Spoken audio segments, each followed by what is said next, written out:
नमस्ते दोस्तों, मुंशी प्रेमचंद की कहानी गुप्त धन। आइए सुनते हैं। बाबू हरदास का ईंटों का पजावा शहर से मिला हुआ था। आसपास के देहातों से सैकड़ों स्त्री पुरुष लड़के नित्य आते और पजावे से ईंट सिर पर उठाकर ऊपर कतारों से सजाते। एक आदमी पजावे के पास एक टोकरी में कौड़ियाँ लिए बैठा रहता। मजदूरों को ईंटों की संख्या के हिसाब से कौड़ियाँ बांटता। ईंटें जितनी ही ज़्यादा होती उतनी ही ज़्यादा कौड़ियाँ मिलती। इस लोभ में बहुत से मजदूर बूते के बाहर काम करते। वृद्धों और बालकों को ईंटों के बोझ से अकड़े हुए देखना बहुत करुणाजनक दृश्य था। कभी कभी बाबू हरदास स्वयं आकर कौड़ी वाले के पास बैठ जाते और ईंटें लादने को प्रोत्साहित करते। ये दृश्य तब और भी दारुण हो जाता था जब ईंटों की कोई असाधारण आवश्यकता आ पड़ती। उसमें मजूरी दूनी कर दी जाती और मजूर लोग अपने सामर्थ्य से दूनी ईंटें लेकर चलते। एक एक पग उठाना कठिन हो जाता। उन्हें सिर से पैर तक पसीने में डूबे पजावे की राख चढ़ाए ईंटों का एक पहाड़ सिर पर रखे बोझ से दबे देखकर ऐसा जान पड़ता था मानो लोभ का भूत उन्हें जमीन पर पटक कर उनके सिर पर सवार हो गया। सबसे करुण दशा एक छोटे लड़के की थी जो सदैव अपनी अवस्था के लड़कों से दूनी ईंटें उठाता और सारे दिन अविश्रांत परिश्रम और धैर्य के साथ अपने काम में लगा रहता। उसके मुख पर ऐसी दीनता छाई रहती। उसका शरीर इतना क्रस और दुर्बल था कि उसे देखकर दया आ जाती थी। और लड़के बनिए की दुकान से गुड़ लाकर खाते। कोई सड़क पर जाने वाले इको और हवा गाड़ियों की बहार देखता और कोई व्यक्तिगत संग्राम में अपनी जीवा और बहू के सौहर दिखाता। लेकिन इस गरीब लड़के को अपने काम से काम था। उसमें लड़प्पन की न चंचलता थी, न शरारता, न खिलाड़ीपन, यहाँ तक कि उसके होठों पर कभी हंसी भी न आती थी। बाबू हरदास को उसकी दशा पर दया आती। कभी कभी कौड़ी वाले को इशारा करते कि उसी हिसाब से अधिक कौड़ियाँ दे दो। कभी कभी वे उसे कुछ खाने को दे देते।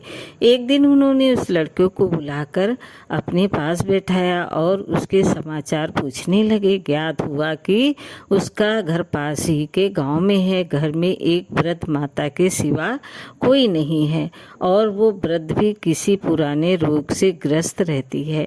घर का सारा भार इसी लड़के के सिर था। कोई उसे रोटियां बनाकर देने वाला भी न था। शाम को जाता तो अपने हाथों से रोटियां बनाता और अपनी माँ को खिलाता था। जाति का ठाकुर था। किसी समय उसका कुल धन धान संपन्न था। लेन देन होता था और शक्कर का कारखाना चलता था। कुछ जमीन भी थी, किंतु भाइयों की स्पर्धा और विदेश से उसे इतनी हीन अवस्था को पहुंचा दिया कि अब रोटियों के लाले थे। लड़के का नाम मगन सिंह था। हरदास ने पूछा, गांव वाले तुम्हारी कुछ मदद नहीं करते? मगन, वाह, उनका वश चले तो मुझे मार डाले। सब समझते हैं कि मेरे घर में रुपये गड़े हैं।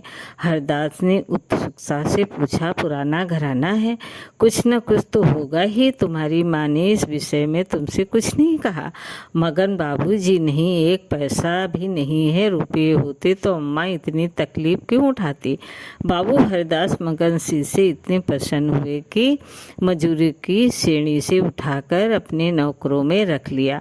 उसे कौड़ियाँ बांटने का काम दिया और पजावे में मुंशी जी को ताकीद कर दी कि इसे कुछ लिखना पढ़ना सिखाया जाए। अनाथ के भाग जाग उठे। मगन सिंह बड़ा कर्तव्यशील और चतुर लड़का था। उसे कभी देर ना होती, कभी नागा ना होता। थोड़े ही दिनों में उसने बाबू साहब का विश्वास प्राप्त कर लिया। लिखने पढ़ने में भी कुशल हो गया। बरसात के दिन थे, पजावे में पानी भरा हुआ था, कारोबार बंद था। मगन सिंह 3 दिन से गैर हाजिर था। हरदास को चिंता हुई, क्या बात है, कहीं बीमार तो नहीं हो गया? कोई दुर्घटना तो नहीं हो गई? कई आदमियों से पूछताछ की पर कुछ पता न चला। चौथे दिन पूछते पूछते मगन सिंह के घर पहुँचे। घर क्या था, पुरानी समृद्धि का ध्वंस शेष मात्र था। उनकी आवाज़ सुनते ही मगन सिंह बाहर निकल आया। हरदास ने पूछा, कई दिन से आए क्यों नहीं? माता का क्या हाल है? मगन सिंह ने अवरुद्ध कंठ से उत्तर दिया, अम्मा आजकल बहुत बीमार हैं, कहती हैं अब न बचूंगी। कई बार आपको बुलाने के लिए मुझसे कह चुकी हैं, पर मैं संकोच के मारे आपके पास ना आता था। अब आप सौभाग्य से आ गए हैं तो जरा चलकर उसे देख लीजिए, उसकी लालसा भी पूरी हो जाए। हरिदास भीतर गए। सारा घर भौतिक निरसरता का परिचायक था। सुर्खी, कंकड़, ईंटों के ढेर चारों ओर पड़े हुए थे। विनाश का प्रत्यक्ष स्वरूप था। केवल 2 कोठरियां गुजर करने लायक थी। मगन सिंह ने एक कोठरी की ओर उन्हें इशारे से बताया। हरदास भीतर गए तो देखा वृद्धा एक सड़े हुए काठ के टुकड़े पर पड़ी करा रही है। उनकी आहट पाते ही आंखें खुली और अनुमान से पहचान गई। बोली, आप आ गए, बड़ी दया की। आपके दर्शनों की बड़ी अभिलाषा थी। मेरे अनाथ बालक के नाथ अब आप ही हैं। जैसा आपने अब तक उसकी रक्षा की है, वो निगाह उस पर सदैव बनाए रखिएगा। मेरी विपत्ति के दिन पूरे हो गए हैं, इस मिट्टी को पार लगा दीजिएगा। एक दिन घर में लक्ष्मी का वास था। दिन आए तो उन्होंने भी आंखें फेर ली। पुरखों ने इसी दिन के लिए कुछ था धरती माता को सौंपी थी। उसका बीजक बड़े यत्न से रखा था, पर बहुत दिनों से उसका कहीं पता ना लगता था। मगन के पिता ने बहुत खोजा पर ना पा सके, नहीं तो हमारी दशा इतनी ही न होती। आज 3 दिन हुए मुझे वो बीजक आप रद्दी कागजों में मिल गया। तब से उसे छुपाकर रखे हुए हूँ। मगन बाहर है। मेरे सिरहाने जो संदूक रखी है उसी में वो बीजक है। उसमें सब बातें लिखी हैं। उसी से ठिकाने का भी पता चलेगा। अवसर मिले तो उसे खुदवा डालिएगा, मगन को दे दीजिएगा। यही कहने के लिए आपको बार बार बुलवाती थी। आपके सिवा मुझे किसी पर विश्वास न था। संसार से धर्म उठ गया। किसकी नीयत पर भरोसा किया जाए? हरदास ने बीजक का समाचार किसी से ना कहा। नीयत बिगड़ गई, दूध में मक्खी पड़ गई। बीजक से ज्ञात हुआ कि धन उस घर से 500 डग पश्चिम की ओर एक मंदिर के चबूतरे के नीचे है। हरिदास धन को भोगना चाहते थे, पर इस तरह की किसी को कानो कान खबर न हो। काम कष्ट साध्य था। नाम पर धब्बा लगने की प्रबल आशंका थी, जो संसार में सबसे बड़ी यात्रा है। कितनी घोर निष्ठा थी। जिस अनाथ की रक्षा की, जिसे बच्चे की भांति पाला, उसके साथ विश्वासघात। कई दिनों तक आत्मवेदना की पीड़ा सहते रहे। अंत में कुर्तकों ने सेवकों को परास्त कर दिया। मैंने कभी धर्म का परित्याग नहीं किया और न कभी करूँगा। क्या कोई ऐसा प्राणी है जो जीवन में एक बार भी विचलित न हुआ हो? यदि है तो वो मनुष्य नहीं, देवता है। मैं मनुष्य हूँ। मुझे देवताओं की पंगत में बैठने का दावा नहीं है। मन को समझाना, बच्चे को फुसलाना है। हरिदास सांझ को सैर के लिए घर से निकल जाते। जब चारों ओर सन्नाटा छा जाता तो मंदिर के चबूतरे पर आ बैठते और एक कुदाली से उसे खोदते। दिन में 2-1 बार इधर उधर ताक झांक करते कि कोई चबूतरे के पास खड़ा तो नहीं है। रात की निस्तब्धता में उन्हें अकेले बैठे ईंटों को हटाते हुए उतना ही भय होता था जितना किसी भ्रष्ट वैष्णव को आमिष भोजन से होता है। चबूतरा लंबा चौड़ा था। उसे खोदते 1 महीना लग गया और अभी आधी मंजिल भी तय न हुई। इन दिनों उसकी दशा उस पुरुष की सी थी जो कोई मंत्र जगा रहा हो। चित्त पर चंचलता छाई रहती थी। आंखों की ज्योति तीव्र हो गई थी। बहुत गुमसुम रहते थे, मानो ध्यान में हो।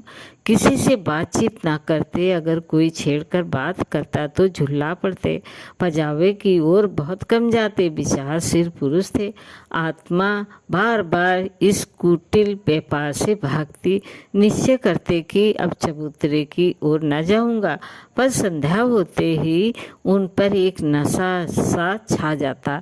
बुद्धि विवेक का अपहरण हो जाता। जैसे कुत्ता मार खाकर थोड़ी देर के बाद टुकड़े की लालच में आ बैठता है, वही दशा उनकी थी। यहाँ तक कि दूसरा माह भी व्यतीत हो। अमावस की रात थी। हरिदास मलिन हृदय में बैठी हुई काली माँ की भांत चबूतरे पर बैठे हुए थे।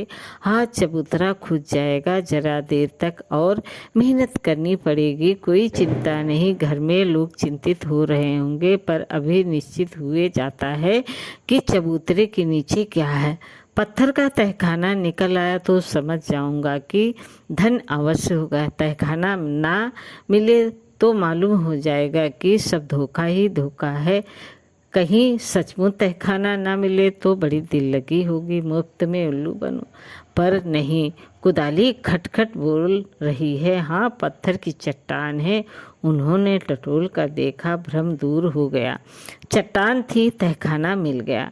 लेकिन हरिदास खुशी से उछले कूदे नहीं। आज वे लौटे तो सिर में दर्द हो रहा था। समझे थकान है, लेकिन ये थकान नींद से ना गई। रात को भी उन्हें जोर से बुखार हो गया। 3 दिन तक जार में पड़े रहे, किसी दवा से फायदा न हुआ। इस ऋण अवस्था में हरिदास को बार बार भ्रम होता कि कहीं ये मेरी तृष्णा का दंड तो नहीं है। जी में आता था मगन सिंह को बीजक दे दूं और क्षमा की याचना करूं, पर भंडा फोड़ होने का भय मुंह बंद कर देता था। ना जाने ईसा के अनुयायी अपने पदारियों के सम्मुख कैसे अपने जीवन भर के पापों की कथा सुनाया करते थे। हरदास की मृत्यु के पीछे ये बीजक उसके सुपुत्र प्रभुदास के हाथ लगा। बीजक मगन सिंह के पुरखों का लिखा हुआ है, इसमें लेस मात्र भी संदेह न था। लेकिन उन्होंने सोचा पिताजी ने कुछ सोचकर ही इस मार्ग पर पग रखा होगा। वे कितने नीतिपरायण, कितने सत्यवादी पुरुष थे। उनकी नीयत पे कभी किसी को संदेह नहीं हुआ। जब उन्होंने इस आचार को घृणित नहीं समझा तो मेरी क्या गिनती है। कहीं ये धन हाथ आ जाए तो कितने सुख से जीवन व्यतीत हो। शहर के रईसों को दिखा दूं कि धन का सदुपयोग क्यों कर होना चाहिए। बड़े बड़े का सिर नीचा कर दूं, कोई आंखें ना मिला सके। इरादा पक्का हो गया। शाम होते ही वे घर से बाहर निकले। वही समय था, वही चौकन्नी आंखें थी, वही तेज कुदाली थी। ऐसा ज्ञात होता था मानो हरदास की आत्मा इस नए भेष में अपना काम कर रही है। चबूतरे का धरातल पहले ही खुद चुका था।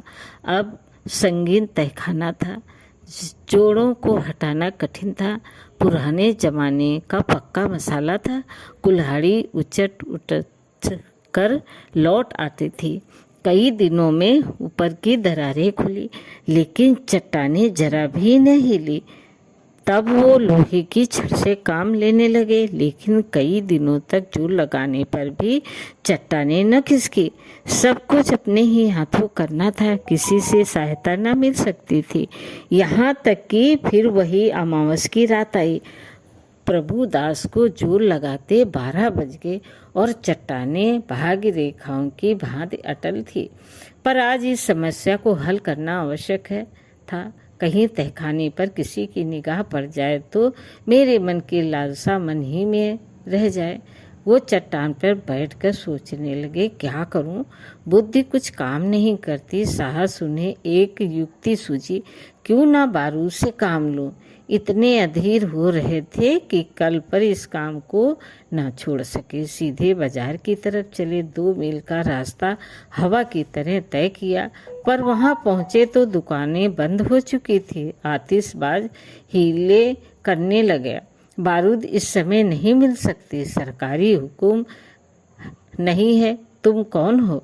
इस वक्त बारूद लेकर क्या करोगे? ना भैया, कोई वारदात हो जाए तो मुफ्त में बंधा बंधा फिरूं, तुम्हें कौन पूछेगा। प्रभु दास की शांति व्रति कभी इतनी कठिन परीक्षा में न पड़ी थी। वे अंत तक अनुनय विनय भी करते रहे, यहाँ तक कि मुद्राओं की सुरीली झनकार ने उसे वशीभूत कर लिया। प्रभु दास यहाँ से चले तो धरती पर पाँव न पड़ते थे।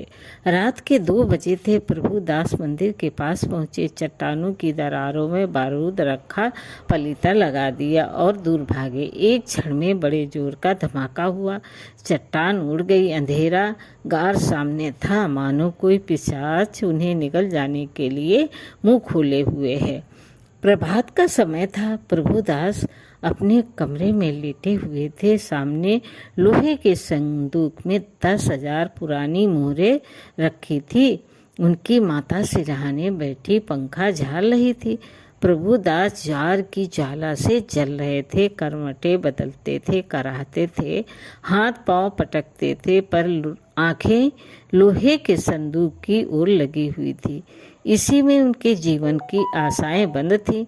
मगन सिंह अब पजावे का मुंशी था, उसी घर में रहता था। आकर बोला, पजावे चलिएगा, गाड़ी तैयार कराऊं। प्रभुदास उसके मुख की ओर क्षमा याचना की दृष्टि से देखा और बोले, नहीं, मैं आज न चलूँगा, तबीयत अच्छी नहीं है, तुम भी मत जाओ। मगन सिंह उनकी दशा देखकर डॉक्टर को बुलाने चला। 10 बजते बजते प्रभुदास का मुख पीला पड़ गया, आंखें लाल हो गई। माता ने उसकी ओर देखा तो शोक से विभल हो गई। बाबू हरदास की अंतिम दशा उनकी आंखों में फिर गई। जान पड़ता था ये उसी शोक घटना की पुनरावृत्ति है। ये देवताओं की मनौती मना रही थी। किंतु प्रभुदास की आंखें उसी लोहे के संदूक की ओर लगी हुई थी जिस पर उन्होंने अपनी आत्मा अर्पण कर दी थी। उनकी स्त्री आकर उनके पैताने बैठ गई और बिलख बिलख कर रोने लगी। प्रभुदास की आंखों से भी आंसू बह रहे थे, पर वे आंखें उसी लोहे के संदूक की ओर निराशपूर्ण भाव से देख रही थी। डॉक्टर ने आकर कहा, दवा दी है और चला गया, पर दवा का असर उल्टा हुआ। प्रभुदास के हाथ पांव सर्द हो गए, मुख निस्तेज हो गया, हृदय की गति मंद पड़ गई, पर आंखें संदूक की ओर से ना हटी। मोहल्ले के लोग जमा हो गए। पिता और पुत्र के स्वभाव और चरित्र पर टिप्पणियां होने लगी। दोनों शील और विनय के पुतले थे, किसी को भूल कर भी कड़ी बात न कही। प्रभुदास का संपूर्ण शरीर ठंडा हो गया था। प्राण था तो केवल आंखों में। वे अब भी उसी लोहे के संदूक की ओर सतृष्णा भाव से देख रही थी। घर में कोह राम मचा हुआ था। दोनों महिलाएं पछाड़े खा खा कर गिरती थी। मोहल्ले की स्त्रियां उन्हें समझाती थी। अन्य मित्रगण आंखों पर रुमाल जमाए हुए थे। जवानी की मौत संसार का सबसे करुण, सबसे अस्वाभाविक और भयंकर दृश्य है। ये वज्रपात है विधाता की निर्दयी लीला है। प्रभु का सारा शरीर प्राणहीन हो गया था, पर आंखें जीवित थी। वे अब भी उसी संदूक की ओर लगी हुई थी। जीवन से तृष्णा का रूप धारण कर लिया था। सांस निकलती है पर आस नहीं निकलती। इतने में मगन सिंह आकर खड़ा हो गया। प्रभुदास की निगाह उस पर पड़ी। ऐसा जान पड़ा मानो उसके शरीर में फिर रक्त का संचार हुआ। अंगों में स्फूर्ति के चिन्ह दिखाई दिए। इशारे से अपने मुंह के निकट बुलाया। उसके कान में कुछ कहा। एक बार लोहे की संदूक की ओर इशारा किया और आंखें उलट गई, प्राण निकल गए। दोस्तों, कहानी कैसी लगी लाइक करें, सब्सक्राइब करें। धन्यवाद।